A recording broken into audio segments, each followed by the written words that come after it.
Hold it. Hold it. This is what it's all about. Spot landing contest. Second one. Here we go. And now power idle. Your rudder.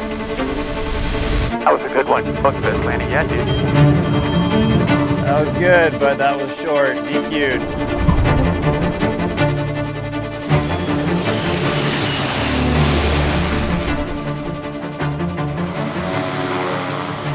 Read that. That's it. I'm gonna keep it going. Great job, man. Thank you, man. That was fun.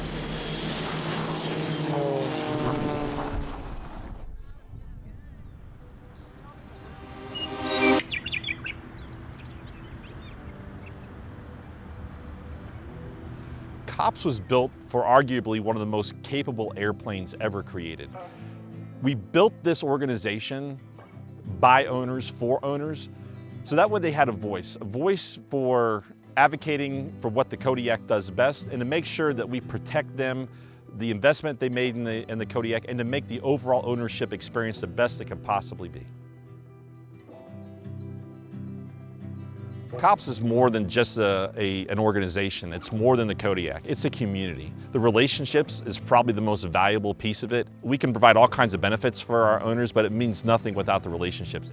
The owners group is such a vital part of any aircraft ecosystem. You know, at the end of the day, the owners group is the collective voice of Kodiak owners, whether that's access to backcountry or issues with the aircraft that need to be worked out, or a lot of fun events like going to Oshkosh as a group and all sorts of different fun things. So it's great to have KOPS as our collective Kodiak voice in the broader marketplace. The Kodiak platform kind of attracts a type of person, right? And that person has a couple of qualities that I've noticed. One is a real love of aviation. I think two is, a continuous learning attitude. Like they always want to get better. And I think when you combine that love of aviation, the continuous learning, and that desire for that kind of backcountry experience, you tend to find like-minded people, and you sit down and have a beer with somebody, and conversation's pretty easy, and they just tend to be very, very kind and good people.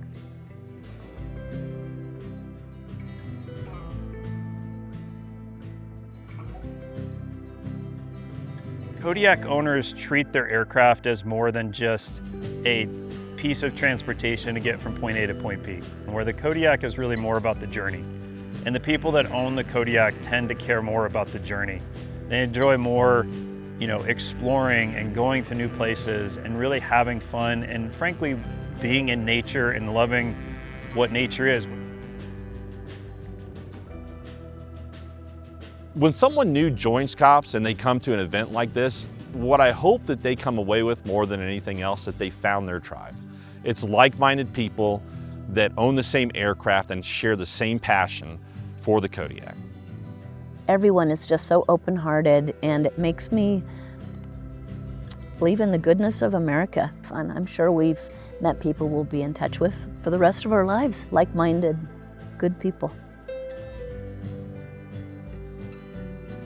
I love the people that I've met who are associated with Kodiak. I think a lot of like-minded people who are Kodiak owners. It's just really fun to experience time with, and we've found places like this that are hard to beat.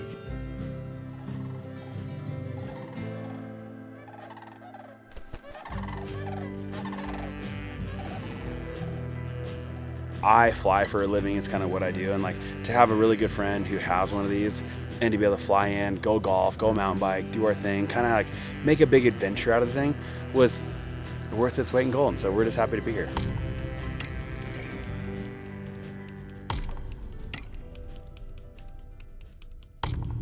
So the spot landing contest is really just training masked as a really fun event.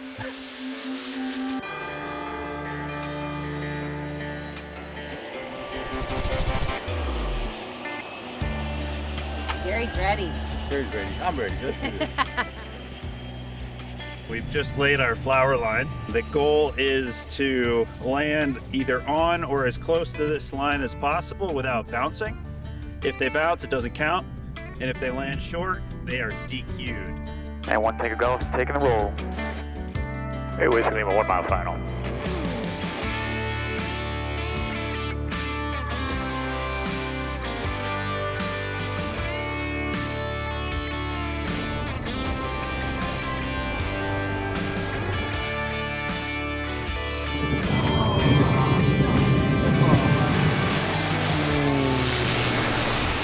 when you have the rule that you can't land short, you're going to float. Like, people are so scared of getting disqualified.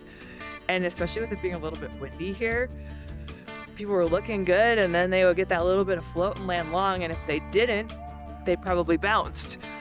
And Mark was a stickler on the bounces. Your tire came off the ground like this much, didn't count.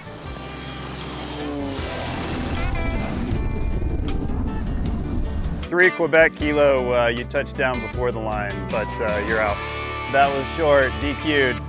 Short of the line. Being able to see it in person is a little bit easier said than done, but I'm looking forward to round 2 so we can get up there and go drop it down close to the line.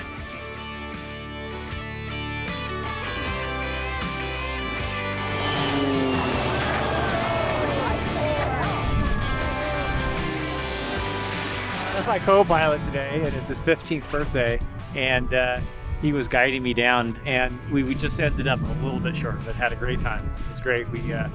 First one was a little long, second one was disqualified.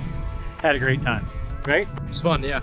You know, that's what this is all about. It's the camaraderie, and we're flying Kodiaks around. We're in Central Oregon at Sylvie's ranch, living the dream with our best buds, and we're having fun. So we're thankful for the event. This is a blast.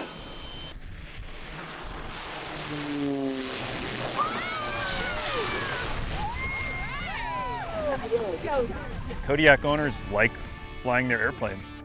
And so we wanted there to be a flying portion to every Kodiak Owners and Pilots Society convention. It's a fun way to get better at flying, and that's really what the 11 Aviation training ethos is all about. It was awesome. Those are the 2 best landings I've ever made, and they're landings number 6 and 7 of my career. Larry, great job, man. Thank you. Thank you, man. That was fun.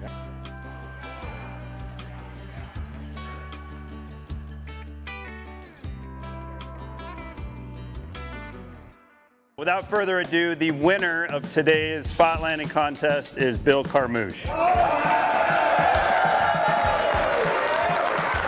Well, I was there last year, and I was fortunate enough to get a 3rd place, so I kind of got a feel for what needed to be done. So I said, you know, this year I'm going to plan it perfect. I'm going to go light fuel. I'm going to give myself a little bit more room to fly a little slower. And unfortunately, I had a 30-knot headwind all the way over from Montana and used all my fuel. I knew I wanted to get a clean landing on that first one because I knew there had been some DQs and stuff. So I flew a little bit long, nice and clean landing. And on my next go round, pushed it a little bit more, and lucky for me, was able to stick the landing and not bounce as a lot had. All right, take that, you KOPS reprobates. The ventilator boys just kicked ass. I'm sure it was 5 feet. I know it's 5 feet, my man here. I think so. It's all about the camaraderie, a little bit of shit talking up there in the air. I saw Terry Cook hit the white line, and I yelled at him. I said, "I see smoke." And then I came around and then I got my smoke.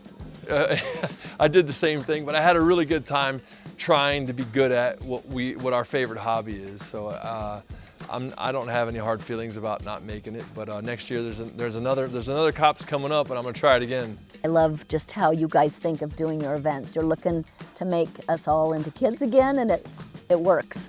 It's a great fun.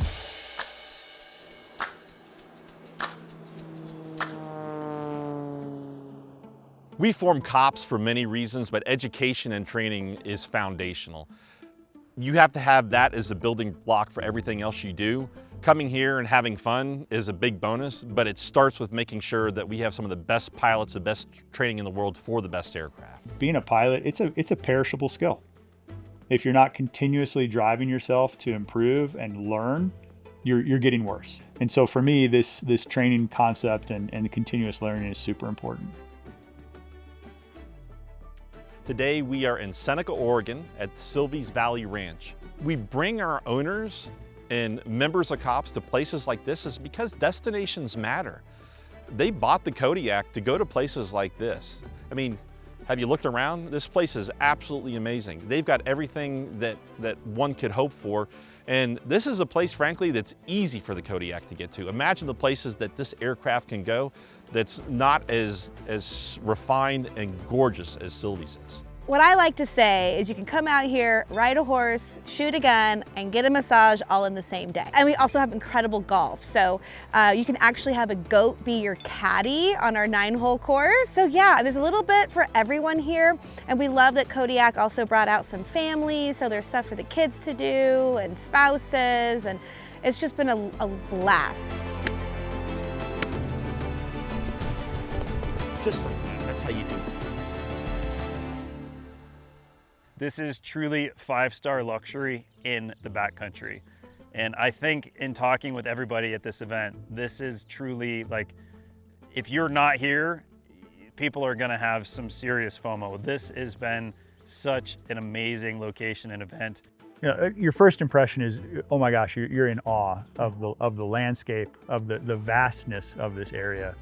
You know, you see elk when you're coming in. We've seen mule deer, we've seen bluebirds, we've seen herons, lots of really cool birds. I think the other thing that's been kind of awe-inspiring to me is the level of service that Sylvie's has.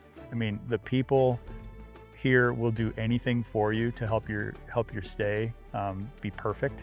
I've been all over the world and I don't see a lot of service like that.